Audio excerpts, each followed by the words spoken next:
Okay, so in 2005, I tried to write a book entitled Making Art Matter.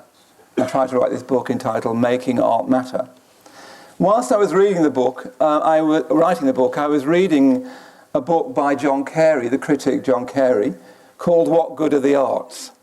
And as I tried to write a book about making art matter, his book was undermining mine step by step. Everything I tried to write, I'd then read something he wrote, which argued against it and undermined it. I don't recommend it as a way of trying to write a book. So I tried to write it, and I ended up at a complete impasse and stopped writing it. In fact, I've never even looked at the book again. I think I wrote half the book. I've never looked at it again. I think I've lost the files. I ended up with 2 paragraphs I was happy with. Which is not bad for 3 months' work or whatever it was. So I ended up with for the arts, and I ended up with a paragraph against the arts. And I thought that would be a really good place for a book on the arts to start, with a paragraph arguing for them and a paragraph arguing against them, both of which I agreed with. That's where I got to. But I realised I couldn't actually write that book. It would take a much better man than me. So I thought I'd just read a little tiny bit of those 2 paragraphs, which could have been the beginning of a book, but wasn't. And that's really the starting point for this talk. So then, for the arts have spiritual value. They refine our sensibility and sublimate our emotions. They help us discover a pleasure in higher things, such as art and music, and move away from lower ones, such as video games and drugs. Arts can communicate human values and qualities to such a degree that it gives access to the kind of heightened experience usually preserved for religion. Yeah? So that's for the arts. Against, there is no evidence to suggest that the enjoyment of high art makes people better, or that one's moral conduct is worse for not having involved oneself in the arts. What studies there are suggests that rapturous aesthetic experiences can even make people more selfish. The theory that art communicates transcendent qualities undermines those who do not experience that. Yeah? So that would have been a great place to start a book, but it'll have to be a place to start a talk. So that's where I ended up with, as a for and against the arts. And of course, looking back on Carey's book, John Carey's book, which I'd cautiously recommend, his basic assumption is that the underlying value of the arts must be social and political. I don't think he really has a consciousness of another kind of good. He assumes that the good of the arts is social and political. That's the basis of his argument, I think. I don't think he imagines a different kind of good. But what I found important about the book is its complete lack of pretension, its insistence that whatever good the arts might be needs to be put in context of the terrible world suffering. So when he's thinking about good, he's thinking about people who don't have clean water to drink and so on. So the good, if the arts are any good for him, they need to be put in that context of international suffering on the worst possible scale. So looking back on trying to write my book, which, as I say, I never wrote, the main problem that I could have discovered if I'd thought more deeply at the time is that the arts no longer arise from a complete worldview and way of life. That seemed to me the main issue, that when we think about the arts, we're thinking about something that has separated itself from a complete worldview and the way of life. So we're already in a problem. And you get caught up in that problem rather than realizing that the idea of the arts themselves is a problem. Do you see what I mean? As soon as you say, what good are the arts? You're thinking of the arts as something separate, a category that's separate. And that's the first problem. As soon as you think about the arts, you're already in a problem. Yeah? So the arts no longer arise from a complete worldview and way of life. They've gone their separate ways, just as science has and history has and so on. Yeah? The arts are separated especially from what I call very metaphorically the religious sense. This is something I've been talking about quite a lot, what I call the religious sense. Yeah? And I don't mean obviously theology or belief, and I don't mean the mere fact of being a Buddhist. I mean a kind of religious sense, a mystical sense, a palpable sense that life has, or rather is, a spiritual issue. That's the main point. As soon as the arts is divorced from that, you've got a problem. So at the heart of life, beyond language, beyond symbol, beyond image, is an ineluctable mystery. That's what I mean by the religious sense. That just to look at our experience with any kind of honesty, we're confronted with an ineluctable mystery. When I say the religious sense, I particularly mean it in two ways. The religious sense expressed especially in ethical behaviour, in how we live and act, and felt in contemplation. So it's a directly felt intuition, a kind of atmosphere, a kind of way of being in oneself, and it's expressed in ethical behaviour, in how you live. As soon as the arts is split off from that, you've got a problem. As soon as you've got the arts, effectively, you've got a problem. So once upon a time, even if it's only an imagined once upon a time, all branches of human thought and creativity grew from the trunk of this religious sense. That at the heart of life is an ineluctable mystery. At the heart of life is this religious sense, that life is intrinsically a spiritual matter. So in this talk, I wanted primarily to focus on the separation of the arts from ethics. Yeah? I want to primarily focus on the separation of the arts from ethics. I want to use just one little story to illustrate what's happened when you separate the arts from ethics. And this will have to count for many, many other stories, many of which you'll be aware of. So in 1963, the conductor George Solti famously recorded the Ring Cycle, Wagner's Ring Cycle, and won the gold medal, a very important medal, obviously, working with this recording with the Vienna Philharmonic Orchestra. So he's won this incredible achievement. The Ring Cycle is, huge. Conducting it, recording it is huge. He's won this gold medal for it with the Vienna Philharmonic. At the prize ceremony, practically none of the professors from the orchestra turned up. So they had this huge prize-giving ceremony for this remarkable conductor. Practically none of the professors from the orchestra committee turned up. And of course they all had excuses. They were on tour, they were studying, they were in other cities. But the night before the prize-giving ceremony, a woman rang Solti in the Grand Hotel where he was staying, and she just said, "They are not coming because you're a dirty Hungarian Jew," and put the phone down. Yeah? After receiving the award, after walking back to his room, the door to the orchestra's chairman was open.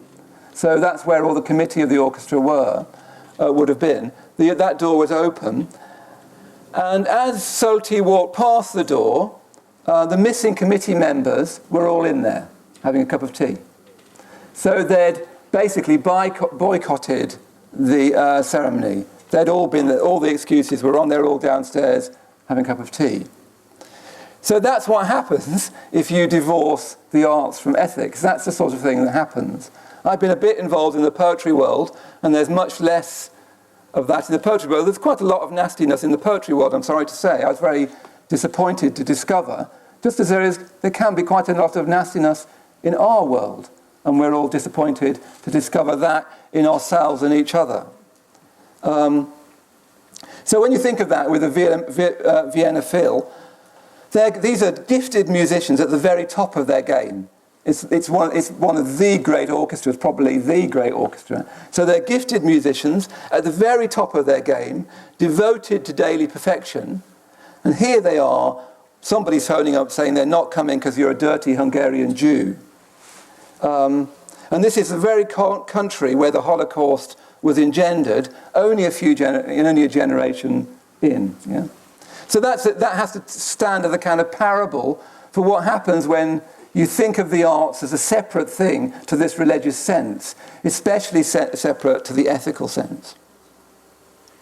So this lack of connection with the ethical sense has afflicted all spheres of knowledge. This lack of connection with the religious sense, as I've called it, has afflicted all spheres of knowledge. Disastrously science, for instance, and so on. It occurred to me writing this, it's even afflicted religion. And it's even afflicted Buddhism, it's afflicted us, so that we can think in terms of secular mindfulness, even horror upon horror, secular Buddhism. It seems to me sometimes the way some of us have spoken as if you can have a secular insight, by which I mean insight divorced from reverence to one's teacher, insight divorced from devotion, worship and gratitude.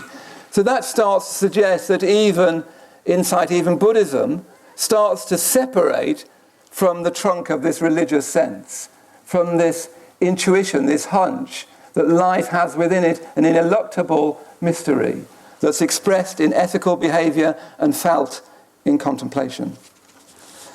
So the first thing we're trying to do as members of the Triratna Buddhist order is to connect the arts back to the trunk of religion, to use that horrible R word, to connect the arts back to the trunk of religion. Only when the arts are connected to the religious sense can the arts be any good, in Carey's word. Only when they're connected back into the ethical, into ethical behaviour, into the religious sense, can the arts be any good, to use Carey's words. Yeah? Now, I don't mean necessarily literally, obviously. At Poetry East, a while ago, I was interviewing the poet Glyn Maxwell, a very good poet. And one of the things he was saying in the interview, he was saying that his poems are more religious than he is. He thinks of himself as an atheist, but he finds himself writing poems that feel more and more religious, and he's as perplexed by that as anyone. So you can be connected to it even against your will, it seems to me.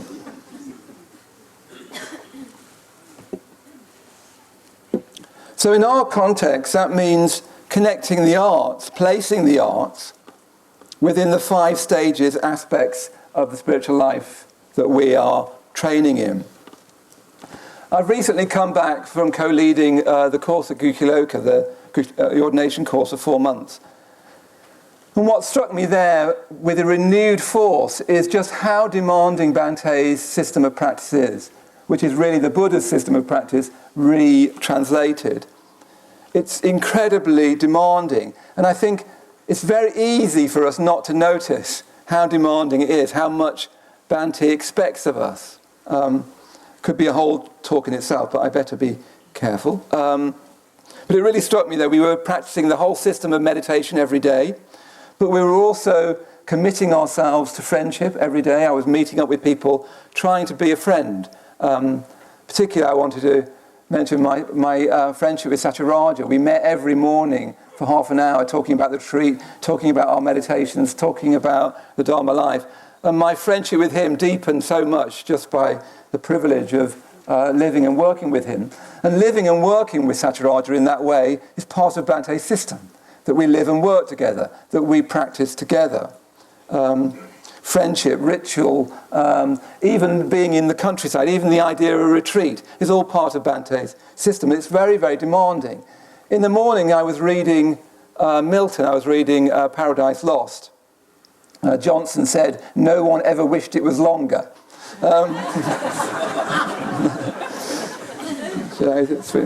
Anyway, I was reading some of it, and Johnson's quite right. You don't wish it's any longer. And I was struck that even reading Milton before doing my Metabhavra and my sadhana is part of Bante's system. I was only reading book 9, and I'm sure that if I tell him I was reading book 9, oh no, do read it. Anyway, read the whole thing. I read it 3 times. Oh yes. So, because by the religious sense I mean especially expressed in ethical behaviour, I wanted to try and look at the arts particularly through the lens of ethics, because I think that is the thing that's most important at the moment to explore. So I thought I'd explore what good are the arts using Asanga's chapter on ethics from the Bodhisattva Bhumi. He talks about 3 levels of purification, and I want to try and talk about the arts in terms of these 3 levels of purification. Some of you will know these very well already from the Bodhisattva Bhumi. Some of you may not. So his first level of ethics is Samvara Sila, Samvara Sila, which is best translated perhaps as the ethics of restraint, the ethic of discipline, of holding oneself back. Yeah? So this is where our ethics need to start, in an ethics of restraint, in an ethics of discipline, of holding ourselves back. So when we apply this to the arts, this means learning restraint and discipline in relationship to what we turn to for pleasure, relaxation and entertainment. Yeah? I think it applies directly in that sense, doesn't it? That we looked for discipline in relationship to what we look for relaxation, entertainment and pleasure. And this really comes to meaning weaning ourselves off dissipation and dross. Facebook, watching endless DVDs and so on, Twitter, etc. It occurs to me that it's never been so easy to waste time. The 20th century is supposed to be the age of anxiety. My prediction of the 21st century, for us very privileged Westerners, is it's the age of time wasting. Never been easier to waste time. I do it, you do it, we all do it. When you flick down the pictures on Facebook and see yet more photographs of snow when it's snowing. Remarkable bits of literature like, today I bought a man bag photograph, you know.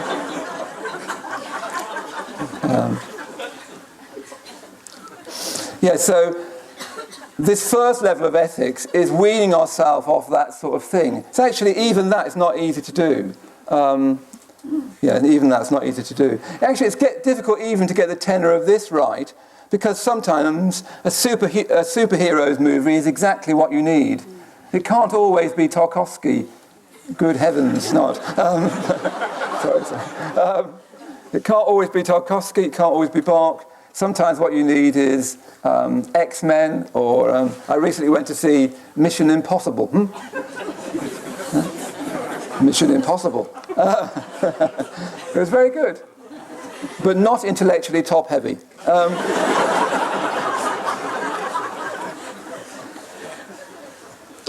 So in terms of creating the arts, if we're creating, poetry, painting, dance, singing and so forth, what this comes to mean is learning the forms. The ethics of restraint is the ethic of form. I wanted to have a whole disquisition here on the nature of form. I think there's something interesting about this issue of form. In poetry, for instance, since Eliot, the assumption has been that form is a kind of constriction, and what we need is free verse. So we've had, heaven knows how long of free verse. In other words, without real form. And it gets very, very flaccid very easily. But it's very interesting that our ideas, I've been thinking it's interesting that our ideas about form and formlessness are also cultural ideas about form and formlessness. So the fact that people don't write rhyming sonnets in the traditional scheme is also one of the reasons why we like pure awareness. They're the same cultural force, yeah? Anyway, I promised myself not to say that. And it's not in my notes. And I tell you why it's not in my notes, because Jona Vulture told me not to say it. And he's a wiser man than me, so you can thank him for me saying it. So, the discipline of restraint, if you're working in the arts, we're getting there, don't worry, is learning the form. So if you're writing poetry, you need to learn the forms. You need to learn to write in a villanelle, a sestina. You need to learn to rhyme. You need to work at writing in pentameter and so on. If you're painting, you need to learn to draw. Sorry to be also old-fashioned. If you're writing, you could at least learn to spell. Which for me has been quite a journey, hasn't it? I'm getting there. Punctuation's still a bit iffy. So basically, if you're creating art, you need to learn the discipline of restraint. And you learn that by learning the forms, and you learn it from learning from the best who've written in those forms or painted in that way. Yeah? Okay? So the second level of ethics is kusala dharma sila. So we start with this ethics of restraint, of holding ourselves back. And that's a difficult level of ethics for all of us. It's something that I'm trying to learn still. For instance, not saying unnecessarily controversial things at large gatherings.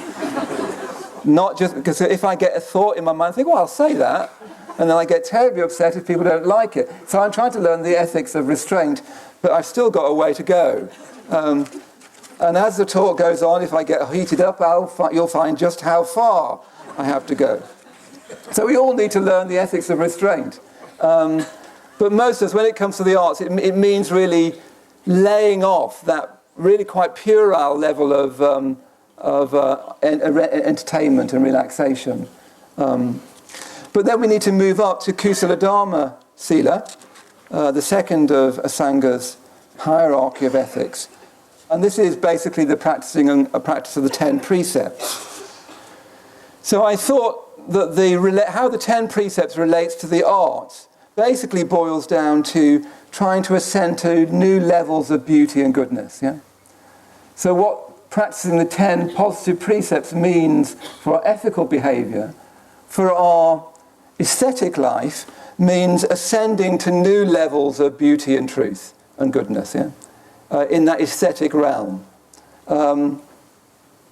Because for us the arts are not separate from the religious sense, and if they are, we need to connect them back to the branch, back to that trunk. Beauty is truth, and truth is goodness. That only separates if you separate the arts from the religious sense. But I'm assuming that we're not doing that, so we're not making the arts into something separate to Dharma life. We're seeing it as part and parcel of our 5 great stages of practice. So basically, the kusala dharma sila, in terms of the arts, means training ourselves in aesthetic fulfillment. That's what we need to be doing, training ourselves in aesthetic fulfillment, deepening the aesthetic dimension of our lives. Because it's axiomatic that when we ascend to new levels of being and consciousness, whether it's through meditation, through puja, through friendship, through working together in a joint altruistic project, it's axiomatic that is always experienced as being more aesthetic.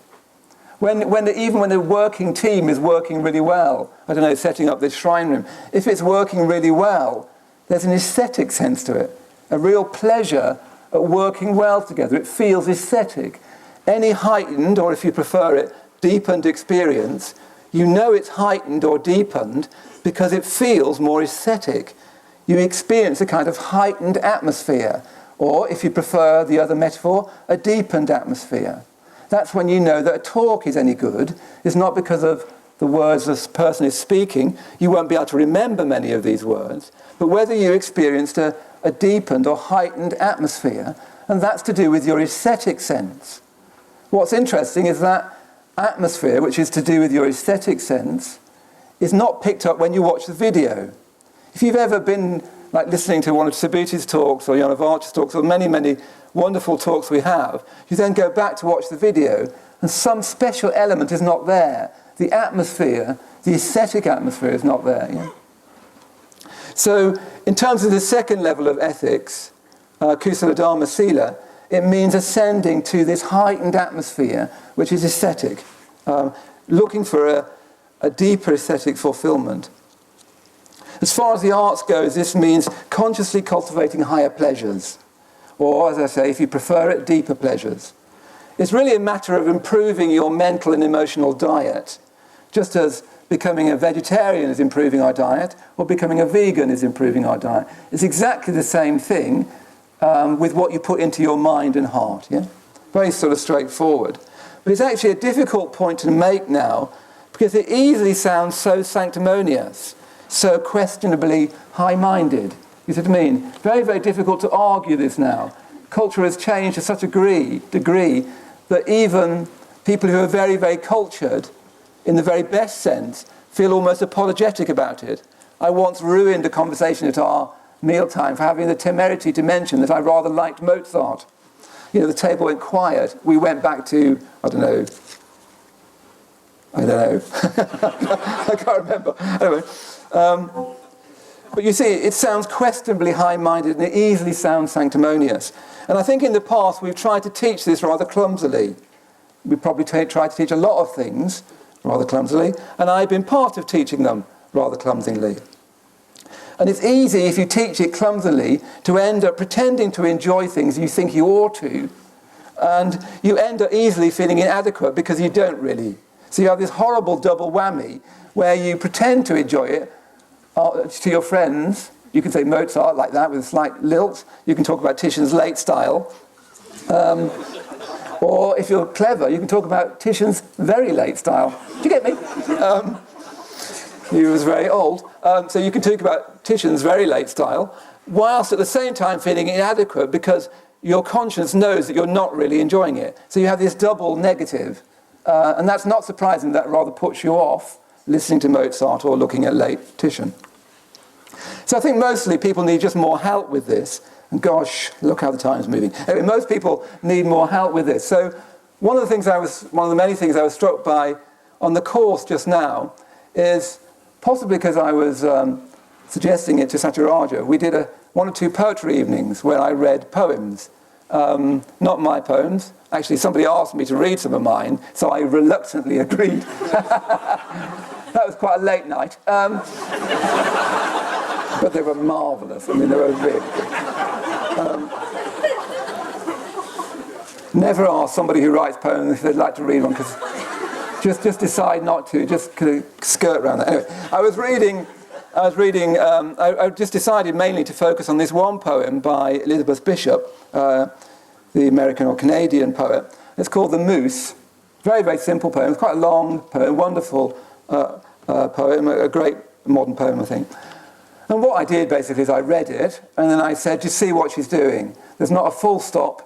It's a poem about a journey, and guess what? It takes her 9 stanzas of the poem to finish the first sentence. And to see that a journey is like that. It isn't that striking that you travel a long way before you stop. And when the poem, the first full stop comes, is when the coach that she's driving on stops. And then when people get on, very short sentence when they get on, and then a new sentence as the coach sets off. I said, do you see how much she's thought about that? And then I said, do you see how she's used language to very, very subtly heighten the atmosphere until she's talking about something transcendent? Really quite incredible. And I was talking about it like this, and as I was talking about it, discovering it, I hadn't thought that much about it, but as I spoke about it, and as the night was getting dark and the stars were coming out, people, But what struck me was how enraptured everybody was. Satyajit said, if you've managed to make me enjoy a poem, that was quite an achievement. Yeah? So I was really struck that by the end, everybody was enraptured by it. And they really were, by Bishop's poem. Bishop had reached across time and space, across gender, to speak to a group of guys getting ordained. That's all that most of us need. We just need a bit more of a hander with it. Here's how you enjoy this more. Not why it's good for you, not why you should do it, but how you might enjoy it more. So this takes me down to say that this ascent, this going to the next level of beauty, is based in play, isn't it? The whole point of the arts is an adult play. The whole point is to enjoy it. If you don't enjoy it, it's not going to work, is it? You need a bit of help to enjoy it. That's the main help I need and you need, is help to enjoy Bach or Beethoven or Elizabeth Bishop. So it starts in play. So recently, just coming back from Kukiloka, I've been on holiday with my 2 nieces, as I call them. It's too complicated and postmodern to go into, but I should be able to receive funding. I am so much of the modern family. I'm so now, Actually, it's a bit then, because there's lots of people like me now. Anyway, you can talk to me about that afterwards. So I've got this 8-year-old and a 7-year-old in my life, and we were playing Hello Kitty top trumps, with I don't know whether you've ever played Hello Kitty Trop Trumps. It's extremely boring. Anyway, and then we're doing all these clapping games, which, that's the way, I like it, that. And there I was on the beach, that's the way, Actually, it's quite good. I remember when Alex was 4, no, a bit younger than actually, about 3, I think, and I sang Frère Jacques to her. Frère Jacques, and she sort of stared at me, and her eyes went bluer and bluer. And when I got to the end, and there was this rapturous pause. And then she said, again. Frère Jacques, Frère Jacques. And then at the end, another pause. Again. Frère. I did it countless times. Just an absolute wonder. So that's where the arts come from, is again. She didn't know French. She's like, there's something going on here. It's like really, again. Yeah? So that's where it comes from. We need to learn to play. If we're going to enjoy the arts, we need to learn to play. The arts is an adult play. And if you can't play in your ordinary life, which includes having a sense of humour, you won't be able to discover this deeper play, this deep play, which is Bach or Beethoven or whoever else. Yeah. Okay, third level of ethics, sattva arta kriya sila. Sattva arta kriya sila. This is the highest level of ethics, and simply translated, it's the ethics of benefiting sentient beings. Yeah? Sattva arta kriya sila, the ethics of benefiting sentient beings. So this is the highest level of ethics, and it'll take a bit of explaining how this pertains to the arts. So aesthetic experiences are what happens when the duality between subject and object lessens. We all know this. When the divide between you and world, self and world, is thinned, is attenuated. That's what an aesthetic experience is. So that from this point of view, any object can become an aesthetic object. I remember Sarvananda talking about a dream in which he saw a packet of gold silk cut, the gold wrapping on a packet of cigarettes. And it was in the dream, it was the aesthetic object. So any object, by definition, can be an aesthetic object for that viewer. Subhuti talks about seeing a wall in Italy. I've seen it through a tree or an apple and so on. When the usual boundaries between subject and object are overcome, even to a little degree, even to a small degree, a new kind of consciousness arises.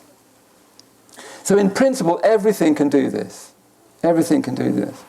I think that at the public ordination, which I was honoured to be in at Gukiloka, just the sight of the cases lying together, waiting for the public ordination, they suddenly become an aesthetic object. They are an aesthetic object. It's interesting that we instinctively wouldn't put them on the floor. And if you saw them on the floor, it's not that you just disapprove. You actually, it's like seeing something quite wrong in the universe. It's an aesthetic sense, isn't it? So everything can become an aesthetic object. So this thinning is the crux of the Dharma life. From the point of view, this thinning between subject and object is the crux of the Dharma life. It's what we're all trying to aim towards, except for aim is rather crude and sort of prosaic. It suggests it's a thing you can arrive at. Bhante wants to talk in terms of we can hint at that rather than aim at it. So from this point of view, aesthetic experiences, along with our finest moments of generosity, our strongest friendships, our deepest moments of meditation, are all expressions of spiritual death. When that moment, where the boundary that separates me from world starts to be attenuated, self has died into life. Yeah, self has died into life, and it can be in a communication with a friend, in a meeting even. It can be anywhere. Yeah, self dies into life the moment that boundary is thinned. Yeah, you all know this. Art is one of the ways of doing that. And for some people, it's a vitally important way of doing that. of approaching this thinning between self and other. You're doing the same in meditation, you're doing the same in friendship, you're doing the same in generosity. They're all about thinning the borders between self and other, between I and world. So even though any object can in principle become the aesthetic object, art, particularly great art, seems to be peculiarly able to do this. Nobody really knows the reason why. In John Carey's book, he says that really art is whatever the artist says it is. So if I say it's art, it's art. But that might be all right for our personal preference. But why is it that Shakespeare is read so much by so many, translated, etc.? It can't just be a sort of plot for a class-driven plot or a sort of male-orientated plot. For some reason that's very, very difficult to argue, great works of art seem to have a particular capacity to, if you're in the right mental state, and that's a big if you're in the right mental state, to help you cross the borders between self and world, between subject and object. Subhuti's been talking about this really remarkably. So this creation of the aesthetic object, whether that object is a painting, a poem, a piece of music or whatever, has for many people been their primary source of coming into contact with the deepest currents of life. You see what I mean? It's been, for many people outside of the Dharma, it's been their primary source of coming into contact with the deepest currents of life. The philosopher, German philosopher Nietzsche, I was reading a philosophical commentary on his work, and this philosopher was saying that you could think of Nietzsche's philosophy as being all about how do you come to terms with the world when the music stops. He was a great lover of music and would sit and listen to music, and everything would be resolved in listening to the music. But how did you come to terms with the world when the music stopped? You know? For him, it was the access to the deepest currents of life. And it's been that for many, many people. My friend Manjusiya, one of the reasons he got involved in the Dharma was because he went to a concert of Bach. And it's for this reason that it gives you this contact, direct contact with the religious sense, what I'm calling the religious sense, that life has intrinsic meaning. It's for this reason that we can't help ourselves still take the arts very seriously, because they touch the deepest point of our life. At their best and our best, they touch the deepest points of our life. So from this point of view, do you see how the creation and enjoyment of an aesthetic object at this level has been a source of direct benefit to human beings throughout time? There's countless stories of people being saved by hearing a sonnet of Shakespeare, by seeing a painting, by coming into this direct contact with the religious sense through the arts. Yeah? In that way, it has been a source of sattva arta kriya sila. It has been a source of benefiting mankind. That's why we still take it so seriously. Even if we don't think we should take it so seriously, somewhere we have a cultural memory that it can, at its best, and with us at our best, break us into a new sphere of consciousness, which is remarkable. So I had a recent experience of this with Jan of Archer. We went to see the Meistersingers, Wagner's opera. I know Wagner quite well. I know the Ring Cycle particularly well, and I know Tristan and Isolde particularly well. I won't go on about it. Anyway, but I didn't know the Meistersingers very well. I don't know why. It's supposed to be one of the great musical operas. It's supposed to be the most musical of the operas. Didn't know it very well. I remember Jan of Archer had even bought me the CD, and I kept on meaning to get onto it, and I never did quite. Jan of Archer got us free tickets to go and see it. We had very good tickets. And there we were, sat there, with both, aesthetic object, here we go, aesthetic object, high art, etc. Because we're fine with that, we're fine with high art. Well, at least Jan of Archer's a bit iffy. He comes from a Hindu background, and it makes all difference. So there we were, and the first act, absolutely terrible. Absolutely terrible. And Jan of Archer and I, then there's a break, and Jan of Archer, we're thinking, okay, this is supposed to be like one of the great achievements of Western culture. Absolutely awful. For a starter, it's a comedy. And Wagner writing a comedy was not a good idea. You think, come on, Richard, this isn't going to be your form.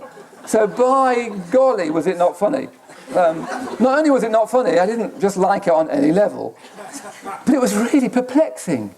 We were talking about it in the break, saying, it's awful, isn't it? No, it's marvellous. No, isn't it awful? It's like awful. No, come on, we'll be fine. Second act. Going to say, here we go. Second act, not as bad as the first act, but pretty bad. Like pretty bad. Musicians amongst you are now walking out. Anyway, the third act started. We went into the third act, and as soon as the introduction for the third act starts, something's changed. So I don't know how Wagner does it. I'm not a musician, but something's changed about the whole thing. And then I could feel myself deepening as I sat there. And before now, we were thinking, if it had finished now, I would have walked out and said it was terrible. But, we'd got a free ticket. And we didn't have much else to do. And this third act, it just starts, and my whole sense of myself sort of deepen. And then there's this quintet.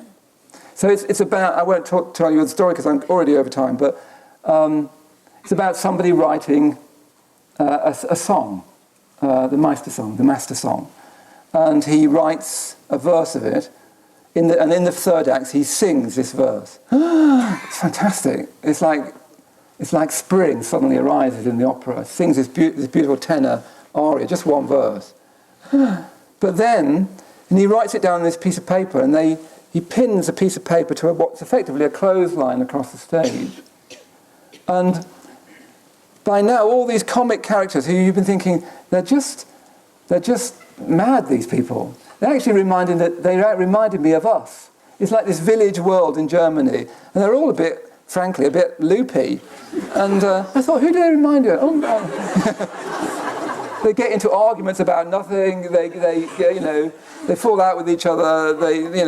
They try and get into each other's beds. Anyway, a sort of comedy of manners. But then in this quintet, they're all sitting down, these 5 characters, and all of those forces are suddenly unified into this quintet. And the quintet is just, I'd never heard anything like it. And as soon as it started, I burst into tears. And I wept and wept throughout the whole quintet. And what happened in that the staging was perfect as well, it's so rare. As they sang this quintet, and the music literally takes the whole audience and just, they're having said, we're just having a laugh, da-da-da, and just how silly we are, it just says all of that is part of this life, and this life can be lifted up. And it can be lifted up, and up, and up, and up. And I felt myself and all of us rise to new levels of being and consciousness. And as I rose, I just wept and wept and wept. And what happened in the staging, they did it perfectly. They pinned the paper of this song to this clothesline. And as they sang this quintet, the paper rose in the air. And the stage went darker and darker. And all there was in the end was one single spotlight showing this piece of paper, which has become the aesthetic object. This white square in the middle of a dark stage with this incredible music to the aesthetic object. And there I was, weeping and weeping. Afterwards, when Jan and we staggered home like drunkards, I was in rapture.